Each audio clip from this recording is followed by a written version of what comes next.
ఇక గీడున్న బల్లె బీరువాల దాచిపెట్టిన ట్యాబులు ఎత్తుకొని పోయిర్రట దొంగ బట్టవాజిగాళ్ళు. మానకొండూరు జడిపి బల్లె గీ నడవనే పిల్లగాండ్ల కోసానికని 23 కొత్త ట్యాబులు ఇచ్చిర్రట సర్కారోళ్ళు. ఇక వాటిని పైలంగా స్టాఫ్ రూమ్ లో ఉన్న బీరువాల దాచిపెట్టిర్రట టీచర్లు.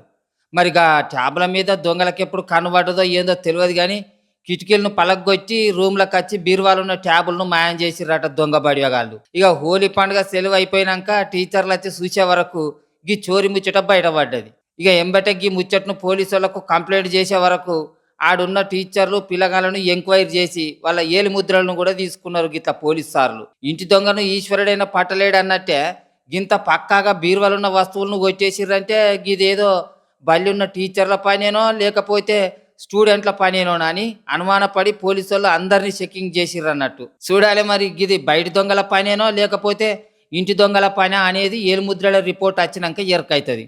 చూసిర్రు కదా పబ్లిక్, దొంగల ఆఖరకు బళ్ళను కూడా ఇడిచిపెడతలేరు పొర్రి.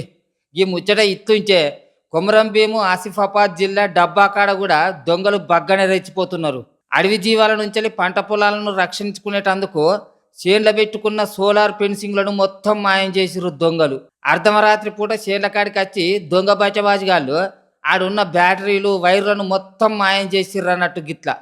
మొత్తం ₹1,00,000 మీదనే విలువైన సోలార్ను ఎత్తుకపోయిర్రని బాధపడవచ్చిర్రు అక్కడ ఉన్న రైతన్నలు. ఇక ఎంబటే ఈ ముచ్చట మీద పోలీసులకు కంప్లైంట్ చేసే వరకు వాళ్ళు కేసు బుకింగ్ చేసుకొని దొంగ బయటబాజిగాలను పట్టుకునే పనిలో పడ్డారట.